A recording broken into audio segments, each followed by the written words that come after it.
This morning, the United States is facing a major healthcare problem. 6 in 10 healthcare workers, understandably, say they're burned out. In the same Washington Post Kaiser family poll, 3 in 10 say they've considered leaving the job entirely. Many say this last year was their breaking point.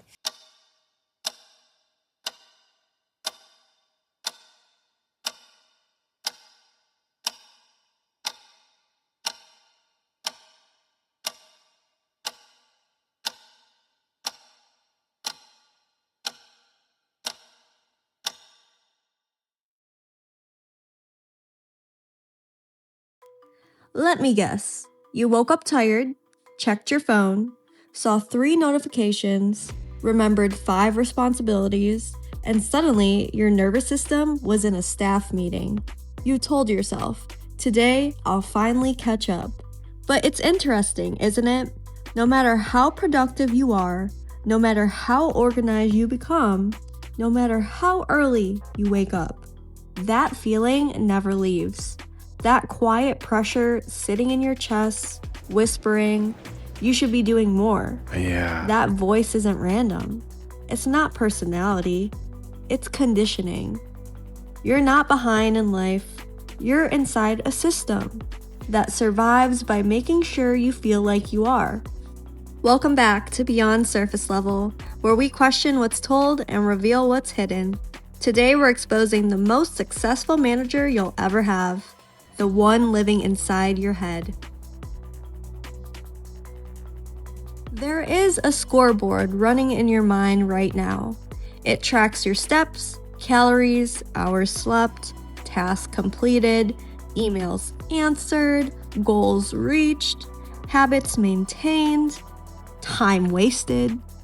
No one installed it, but somehow it's there. Psychologists call this internalized surveillance. This is when external expectations become self-policing behavior, meaning you don't need pressure anymore. You are the pressure. You stopped living your day and started auditing it. Your to-do list isn't broken. It's infinite by design. There's this psychological principle called the Zeigarnik effect. The Zeigarnik effect is a psychological phenomenon that describes how people remember unfinished or interrupted tasks better than completed ones. It means your brain remembers unfinished tasks more vividly than the completed ones. So even if you finish 10 things today, your mind will highlight the 3 that you didn't, which means neurologically, you feel behind. Is having trouble focusing, has way too much work, is constantly overloaded, stressed out, and the sense of busyness, which I would say for me, the second you use that word, that is that sort of ticking clock in the back of my mind. Even when you're ahead, and modern productivity culture exploits this perfectly. Apps remind you, calendars notify you, habit trackers reset streaks. Algorithms will show you people doing more than you. So your brain never registers completion, only continuation. You don't close loops anymore, you just collect them. And a mind full of open loops always feels like it's failing. Here's where this gets almost unsettling. No one is standing over you with a clipboard, no boss is yelling, no teacher is grading, no parent is checking. But you still push yourself like someone is. Why? Because you internalize authority. There's this psychological concept called self-regulation overload. Self-regulation develops over an extended period of time from birth through young adulthood. Whatever our age, self-regulation supports us in coping with strong feelings, with getting along with others, and in reaching our goals. This happens when you constantly monitor your own behavior, performance, and progress. Basically, you turned your brain into HR. You evaluate yourself, discipline, review, correct, compare yourself. And the wildest part, you don't even realize you're doing it because it feels like ambition. But constant self-monitoring doesn't feel like freedom. It feels like being watched. Now let's talk about the part what happens when you don't perform. When you don't feel motivated, or you don't finish things, when you don't show up as your best self. You crash, not just physically, but mentally. You end up doom scrolling, bed rotting, procrastinating, hyperfixating on something random, binging content, or obsessively researching something you suddenly must master. Spending the whole day in bed, scrolling through videos, binge watching shows, or just honestly doing nothing. What looks like simple self-care can actually be a silent cry for help. Why? Because your brain still wants to feel productive. So if it can't get the validation from real tasks, it will search for substitute dopamine. That's not laziness. That's your nervous system trying to regulate pressure. And here's the kicker.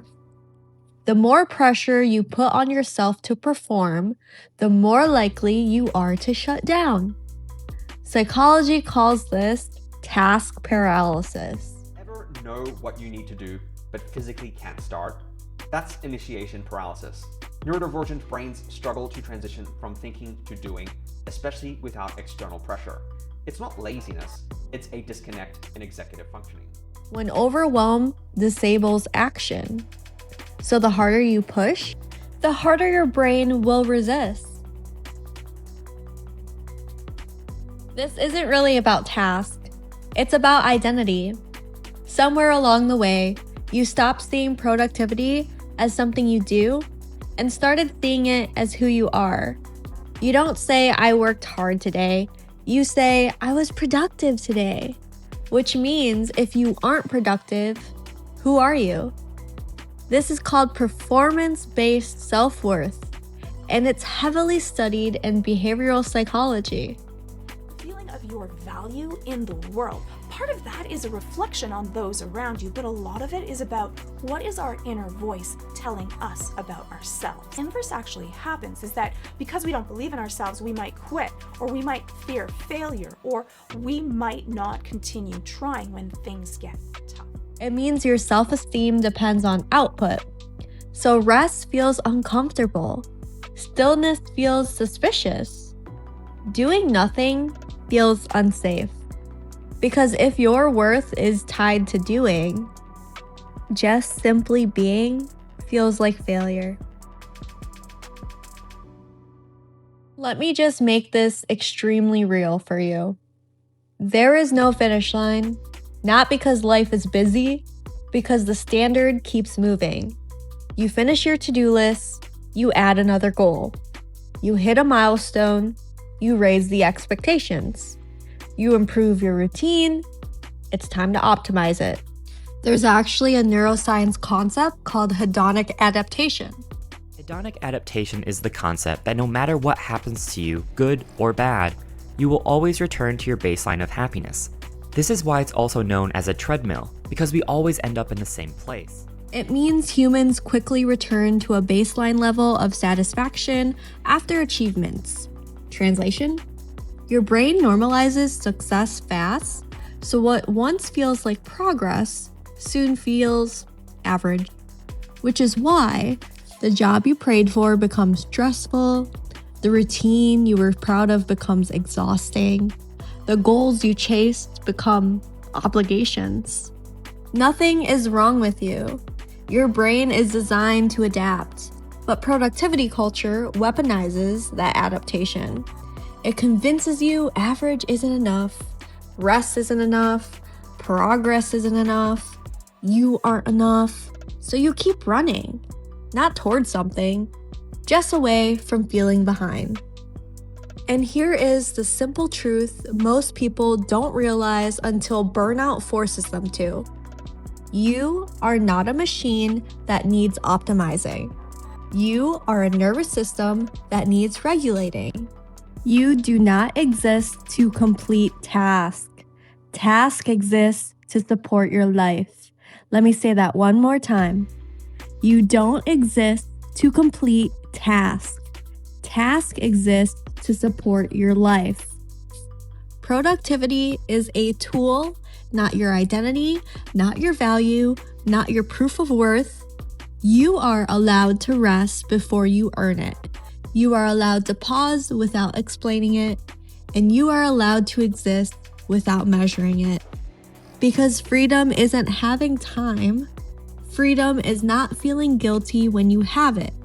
And the moment you realize that, that voice in your head stops sounding like authority and starts sounding like noise. That's the moment you wake up. If this episode shifted something in your perspective, that's awareness. And awareness is where real freedom begins. If you want more content that helps you see what most people miss, like, subscribe, and share this with someone who thinks they just need better time management. Much love, and I'll see you all next Sunday.